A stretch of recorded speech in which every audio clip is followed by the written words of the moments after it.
सालों पहले कुछ फॉसिल्स पाए गए। फॉसिल्स यानी किसी जानवर की बहुत पुरानी हड्डियां, जिस पर इन्वेस्टिगेट करने के लिए उन्होंने एक कमेटी यानी टीम बनाई, जिसका नाम उन्होंने ब्यूरो 749 रखा था। वो लोग जब साइंटिस्ट के साथ उन माउंटेन्स की केव के अंदर गए तो वहाँ उन्हें एक ह्यूमनाइड स्कल मिला। यानी वो स्कल इंसान जैसा तो दिख रहा था, लेकिन वो स्कल किसी इंसान का नहीं था, क्योंकि उसको देखने पर ऐसा लग रहा था कि वो दो लोगों का स्कल हो या किसी दो इंसान के स्कल को कंबाइन किया गया हो। इसके बाद हम देखते हैं कि कमेटी, जिसका नाम ब्यूरो 749 है, उसके अंदर माउंटेन की खुदाई करवाई जा रही है। शायद वो लोग वहाँ पर किसी चीज को ढूंढ रहे हैं, और जैसे ही उन लोगों को उस माउंटेन में से एक बहुत बड़ा किसी जायंट क्रिएचर का स्कल मिलता है, तो वो लोग उस स्कल को बाहर निकालते हैं, जिसको बाहर निकालते ही उस केव के अंदर एक्सप्लोजन हो जाता है। और इस एक्सप्लोजन के रिजल्ट में फॉस्फेट्स केव से बाहर भी आ रही थी, जिससे सब कुछ तबाह हो गया था। इस इंसिडेंट के बाद साइंटिस्ट यांग इस केव के अंदर रिसर्च करना चाहते थे, जो कि बिल्कुल भी आसान नहीं था। इसलिए वो इस काम के लिए कुछ सोल्जर्स को चुनते हैं, जिनमें इनकी बेटी यांग पिंग भी थी। और उसी के साथ साथ हम इस टीम में इस मूवी के मेन कैरेक्टर यानी हीरो ह्यूग भाई को देखते हैं। ह्यूग भाई और उसके फ्रेंड के साथ साथ इस टीम में और भी बहुत से लोग थे। और अब हम देखते हैं कि वो लोग केव के अंदर जा रहे थे, और आगे बढ़ने पर वो लोग ऐसी जगह पर पहुंचते हैं जिसके बारे में माना जाता था कि वो जगह घोस्टली ट्राइब है, यानी वहाँ पर पहले घोस्ट रहा करते थे, पर अब वो घोस्टली किंगडम वहाँ से खत्म हो गया था। इस केव से निकलकर वो लोग माउंटेन की दूसरी तरफ पहुँचते हैं, जहाँ स्नो पर उन्हें एक निशान नजर आया था। वो निशान एक बहुत बड़ी क्रिएचर का फुटप्रिंट था, यानी उसके पाँव का निशान था, जिसे देखकर साइंटिस्ट यांग बहुत ज्यादा हैरान हुए थे। उसके बारे में उन्होंने फौरन अपने हेडक्वार्टर अपने डायरेक्टर को इन्फॉर्म किया था। उससे थोड़ा सा आगे बढ़ने पर उन्हें बहुत सारी बैट्स नजर आती हैं, जो कि आम बैट से कुछ डिफरेंट थी, क्योंकि उनका कलर ब्लू था। और यहीं पर हम देखते हैं कि वो बैट्स साइंटिस्ट यांग पर अटैक कर देती हैं, लेकिन उतने में ही एक सोल्जर आगे बढ़कर उस बैट को कैच कर लेता है, और जिस हाथ में सोल्जर ने उस बैट को कैच किया था, उसी वक्त सोल्जर का वो हाथ जलने लगा था, और उसी हाथ के साथ साथ उसकी पूरी बॉडी जलकर स्केलेटन में चेंज हो जाती है, यानी वो पूरा का पूरा जल जाता है। और हमें पता चलता है कि इन बैट्स को फायर बैट्स कहा जाता है। वो लोग किसी न किसी तरह फायर बैट से बचकर आगे बढ़ते हैं, लेकिन उनके लिए मुसीबत अभी भी नहीं पड़ी थी, क्योंकि अब वहाँ पर एक बहुत बड़ा मॉन्स्टर आ गया था। और वो जैसे ही माउंटेन पर अपना कदम रखता है, तो माउंटेन पर जमी हुई सारी की सारी स्नो टूट जाती है, जिसकी वजह से वहाँ पर बहुत बुरा स्नो का तूफान आ जाता है, और वो सब लोग उससे बचकर भागने लगते हैं। लेकिन इस बर्फ के अंदर बहुत से लोग दब गए थे, जिसकी वजह से वो लोग मर गए थे, और बाकी बचे हुए लोग उस बर्फ से अपनी जान बचाने के लिए एक खाई में जंप कर देते हैं। लेकिन उन लोगों की वहाँ पर भी किस्मत खराब थी, क्योंकि उस खाई के अंदर जो बर्फ जमी हुई थी वो भी नोकदार थी, यानी शार्प थी, जो कि खाई में गिरने वाले काफी लोगों के अंदर स्टैब हो जाती है, जिससे वो मर जाते हैं। और अब यहीं पर हम मूवी के मेन कैरेक्टर्स यांग पिंग और ह्यूग भाई को देखते हैं, जो कि एक रोप से बंधे हुए थे, और वो जैसे ही उस खाई के अंदर गिरते हैं तो वो बाकी लोगों की तरह मरते नहीं हैं, बल्कि स्नो पे ही एक पिलर से लटक जाते हैं। लेकिन वो लोग भी यहाँ पर काफी देर लटके नहीं रहते, क्योंकि उनकी रस्सी टूट गई थी और वो दोनों भी नीचे गिर गए थे। सीन कट होता है और हमें कुछ देर बाद का सीन दिखाया जाता है, जहाँ पर ह्यूग भाई को होश आया है, और वो देखता है कि लकीली वो जिंदा बच गया है, और उसके साथ यांग पिंग भी है। और साथ ही वो देखता है कि यांग पिंग के फादर यानी साइंटिस्ट यांग के साथ साथ उसका दोस्त भी बच गया था। और अब साइंटिस्ट यांग उन्हें लेकर आगे बढ़ते हैं, और वो लोग अब एक टावर तक पहुँचते हैं, जिसका नाम था डीमन टावर। जहाँ आने पर हमें पता चलता है कि साइंटिस्ट यांग इस जगह को काफी सालों से ढूंढ रहे थे, और मूवी की पूरी मिस्ट्री भी इस टावर में ही छुपी हुई है। वो साइंटिस्ट जैसे ही टावर के सामने रखी हुई कैंडल जलाते हैं, तो वो टावर भी जलने लगता है, और यही जहाँ पर उन्होंने कैंडल जलाई थी, वहाँ से एक बहुत बड़ी लाइट वेव भी प्रोड्यूस हो रही थी, यानी एक बहुत बड़ी लाइट वेव निकल रही थी। और साथ ही साइंटिस्ट अपनी बेटी यांग पिंग और ह्यूग भाई से कहते हैं कि ये टावर एक बहुत लंबे अरसे से बंद है, और ये किसी का वेट कर रहा है कि कोई आए और उसे खोले। इसलिए अब वो उन दोनों को अंदर जाने का कहता है, और उन दोनों के टावर के अंदर जाते ही टावर का ऊपर वाला हिस्सा खुलने लगा था, जहाँ से बहुत तेज लाइट नीचे आ रही थी, जैसे उन्होंने कोई सूरज का दरवाजा खोल दिया हो। और उसी के साथ साथ उस टावर से बाहर हम बहुत से लोगों की सोल्स देखते हैं, और उसी के साथ बाहर हम देखते हैं कि वहाँ पर मौजूद पत्थर हवा में उड़ने लगे थे। और इससे पहले कि वो टावर पूरी तरह से खुल पाता, हम देखते हैं कि ह्यूग भाई का फ्रेंड जल्दी से उस कैंडल के ऊपर गिर जाता है, जो कैंडल साइंटिस्ट ने जलाई थी, और उस कैंडल के बुझते ही वो टावर भी बंद हो जाता है। और यहाँ हम पर रिवील होता है कि ये सब कैप्टन ने जानबूझकर किया था, क्योंकि वो डीमन टावर को नहीं खोलना चाहता था, जिसकी रीजन हमें आगे पता चलेगी। यहाँ अब वो आदमी ह्यूग भाई को सारी बातें बता ही रहा था कि उन पर पहले वाली फायर बैट्स अटैक कर देती हैं, और यहाँ पर ह्यूग भाई का फ्रेंड बाकी लोगों को वहाँ से भगा देता है, और खुद उन बैट्स की अट्रैक्शन बनकर वहाँ पर खड़ा रहता है। जैसे ही सारे लोग वहाँ से दूर हो जाते हैं और सारी की सारी बैट्स उसके करीब आ जाती हैं, तो वो अपने आप को ग्रेनेड से ब्लास्ट कर लेता है। इसके रिजल्ट में वो तो मर ही गया था, लेकिन उसके साथ साथ बहुत से फायर बैट्स भी खत्म हो गए थे। यही हम देखते हैं कि कुछ बैट्स अभी भी बच गए थे, जो बाकी लोगों का पीछा कर रहे थे, यानी ह्यूग भाई का, यांग पिंग का और यांग पिंग के फादर का। और वो लोग उनसे बचते बचते एक वाटरफॉल तक पहुँचते हैं, और यहाँ पर एक बैट ह्यूग भाई पर अटैक कर देता है, जिसे देखकर यांग पिंग जल्दी से ह्यूग भाई को पानी में फेंक देती है, और खुद भी उसके साथ साथ पानी में जंप कर देती है। और अब पानी में गिरकर भी वो बचे नहीं थे, क्योंकि पानी में से एक बहुत ही बड़ी खौफनाक क्रिएचर ने उन पर अटैक कर लिया था, जिसमें ह्यूग भाई तो बच गया था, लेकिन उस क्रिएचर ने यांग पिंग को पूरा खा लिया था। जिसके बाद सीन कट होता है और हम ह्यूग भाई को एक हॉस्पिटल में देखते हैं, जहाँ पे उनकी टीम ब्यूरो 749 टीम का डायरेक्टर उसे बताता है कि हमारी पूरी की पूरी टीम मर गई है सिवाय तुम्हारे, और तुम ही हो जो बच गए हो। और ये सुनकर उसे बहुत ज्यादा दुख हुआ था, क्योंकि उस हादसे में उसके फ्रेंड यांग पिंग भी मर गई थी, जिसके बाद अब वो ये जॉब नहीं करना चाहता था। इसीलिए वो यहाँ से जाकर एक लाइब्रेरियन की जॉब ढूंढता है, जहाँ पर मिस्टर योंग उसे अपनी लाइब्रेरी में रख लेते हैं। वो दोनों एक रेस्टोरेंट में डिनर के लिए जाते हैं, जहाँ पर ह्यूबाई को अपना एक बचपन का दोस्त मिलता है। और यहीं दूसरी तरफ हमें ब्यूरो 749 को दिखाया जाता है, यानी उस टीम को जिसमें ह्यूबाई काम किया करता था, जिनको एक पुराने कॉफिन में से यांग पिंग मिली थी। लेकिन यहाँ अजीब बात ये थी कि उसे अपने बारे में कुछ भी याद नहीं था। शायद वो उस एक्सीडेंट की वजह से सब कुछ भूल गई थी। और यहीं दूसरी तरफ हमें ये भी दिखाया जाता है कि यांग पिंग के फादर भी जिंदा थे, जो हैरानकुन तौर पर उन्हें एक्सीडेंट वाली जगह से 1200 मील दूर मिले थे। सीन कट होता है और हमें एक तबाह हुआ शहर दिखाई देता है। वो शहर अब दिखने में ऐसा लग रहा था जैसे वहाँ कभी कोई रहा ही ना हो, क्योंकि उस पर बहुत ही अजीब क्रिएचर्स ने अटैक कर दिया था। और यहाँ हम साइंटिस्ट यांग को उनकी टीम के डायरेक्टर से मिलते हुए देखते हैं, और यहाँ पर साइंटिस्ट डायरेक्टर को कुछ बता रहे थे। ये वो बात थी जिसकी वजह से वो शहर तबाह हुआ था। वो बताते हैं कि गलती से मैंने दूसरी दुनिया का दरवाजा खोल दिया था, वो बताते हैं कि मैंने गलती से दूसरी दुनिया का दरवाजा खोल दिया था, जिसकी वजह से बहुत से एलियंस और क्रिएचर्स यहाँ पर आ गए हैं, और यहाँ आकर वो तबाही फैला रहे हैं, और अब मुझे ये सब रोकना होगा। जहाँ हम देखते हैं कि लाइब्रेरी के जरिए हुबाई को पता चल गया था कि साइंटिस्ट यांग पहले भी उस टावर पर गए हुए हैं, और इवन उन्होंने उस टावर पर किताब भी लिखी हुई है। वो अब ये सोचकर हैरान था कि वो दोबारा उस टावर को क्यों ढूंढ रहे थे, और अब वो इन सब चीजों से कंफ्यूज होकर उस टीमन टावर पर रिसर्च करना शुरू कर देता है। जो करते हुए एकदम से उसकी कमर पर आग लग जाती है, और ये आग बिल्कुल वैसी ही आग जैसी आग फायर बैट से लोगों को लगती थी। जहाँ पर हुबाई का फ्रेंड जो कि उसे रेस्टोरेंट में मिला था, वो आकर जल्दी से उस आग को बुझाने की कोशिश कर रहा था, लेकिन आग बुझने के बजाय हुबाई अपने ही फ्रेंड को मारकर वहाँ से दूर गिरा देता है, और फिर वो अपनी पावर्स का यूज करते हुए उस रूम में मौजूद सारी की सारी चीजें हवा में उठा देता है। और तभी यहाँ पर मिस्टर वैंग आते हैं, जो कि लाइब्रेरियन थे। वो आकर सारी चीजों को अपने मैजिक से नीचे करते हैं, और यहाँ हुबाई की बॉडी से आग भी बुझ जाती है। पर अब सवाल ये था कि हुबाई के अंदर इतनी सारी पावर्स कैसे आ गई थी।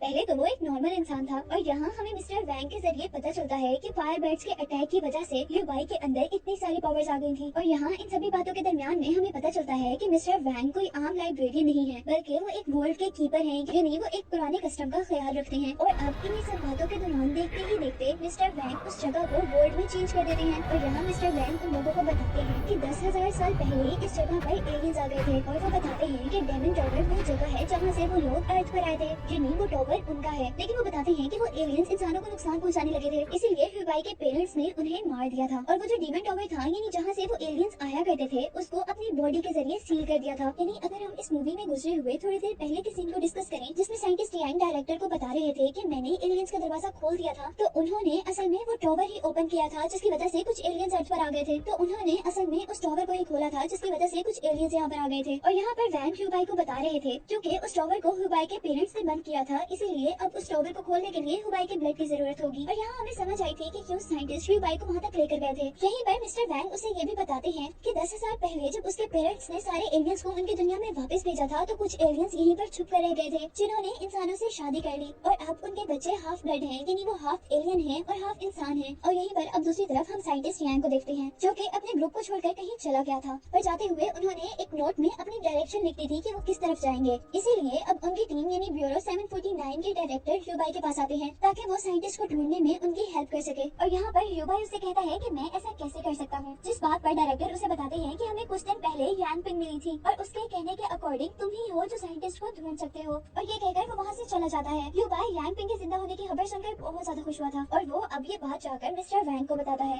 और यहाँ पर मिस्टर वैंग उसे बताते हैं कि तुम उन्हें ढूंढने के लिए उस टावर में नहीं जा सकते, क्योंकि जब पहले तुम उस टावर के अंदर गए थे, तो उस टावर का दरवाजा थोड़ा सा खुल गया था, जिससे काफी सारे एलियंस यहाँ पर आ गए हैं। लेकिन ह्यूबाई की बहुत रिक्वेस्ट करने पर वो उसे साइंटिस्ट को ढूंढने के लिए जाने की परमिशन दे देते हैं। और यहाँ ह्यूबाई का बचपन का फ्रेंड भी उसके साथ जाने की रिक्वेस्ट करता है, और वो दोनों मिलकर अब यांग पिंग के पास जाते हैं। लेकिन उसके पास जाने पर ह्यूबाई को बहुत ज्यादा दुख हुआ था, क्योंकि यांग पिंग को अपना पास्ट बिल्कुल भी याद नहीं था, और वो ह्यूबाई को अपने आप को शेली के नाम से इंट्रोड्यूस करवाती है। और अब यांग पिंग के पास साइंटिस्ट का एक स्टूडेंट आता है, जो कि उनको ढूंढने के मिशन में लीडर था। मिशन लीडर ह्यूबाई से मिलने के बाद वो सब लोग साइंटिस्ट को ढूंढने के लिए निकल जाते हैं। और अब रास्ते में ह्यूबाई सब लोगों को कहता है कि मुझे शक है कि साइंटिस्ट किसी खास मिशन से वहाँ पर जा रहे हैं, जिसके बाद वो लोग आराम करने लग जाते हैं। और जब वो लोग सुबह उठते हैं, तो जिस सहरा में वो थे, उस सहरा में बहुत बुरा तूफान आ चुका था। वो लोग वहाँ से बचकर भाग रहे थे, लेकिन इस भागम दौड़ी में उनके कुछ साथी बिछड़ जाते हैं, और कुछ लोग अब उस शहर के अंदर आए थे, जिस शहर के बारे में मैंने आपको पहले बताया था कि क्रिएचर्स ने अटैक कर उस शहर को तबाह कर दिया था। वो लोग उस शहर को देखकर काफी ज्यादा हैरान थे, जबकि यहाँ पर ह्यूबाई का फ्रेंड भी उनसे बिछड़ गया था। और जैसे ही ह्यूबाई को पता चलता है, तो वो भी उसे ढूंढने के लिए निकलता है। लेकिन उनके ग्रुप में एक ओल्ड मैन उसे मना कर देता है, और वो कहता है कि अगर उनके साथ हमारे जानवर हुए तो वो कभी भी रास्ता नहीं भटकेंगे, क्योंकि इस सहरा के रास्ते उन जानवरों को याद होते हैं।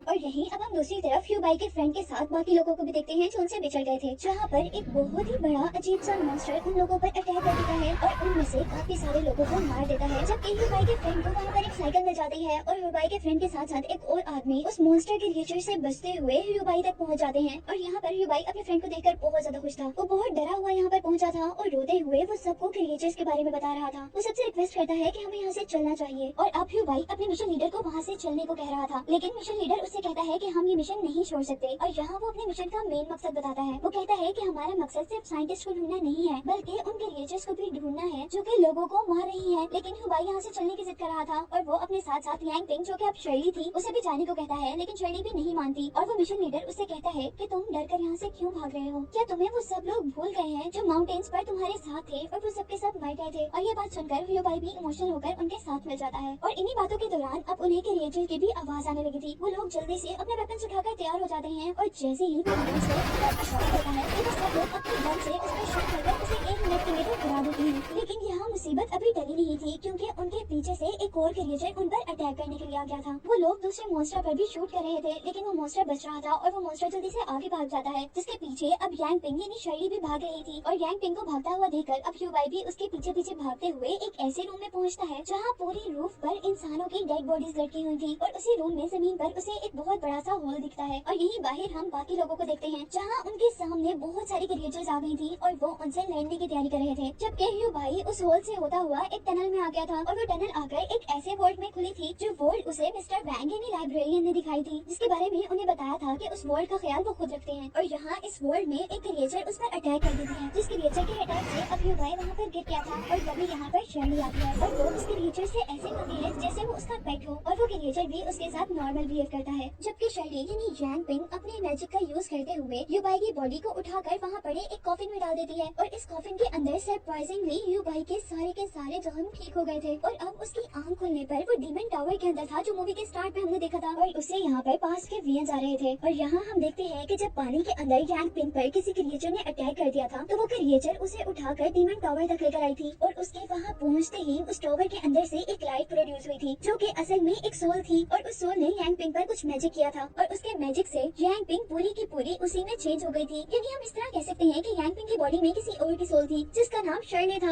यहाँ हमें पता चला था कि यांग पिंग असल में यांग पिंग तो नहीं थी बल्कि वो तो शर्ली थी और शर्ली भी उस डीमन टावर से निकली थी, यानी वो एक एलियन हो सकती है।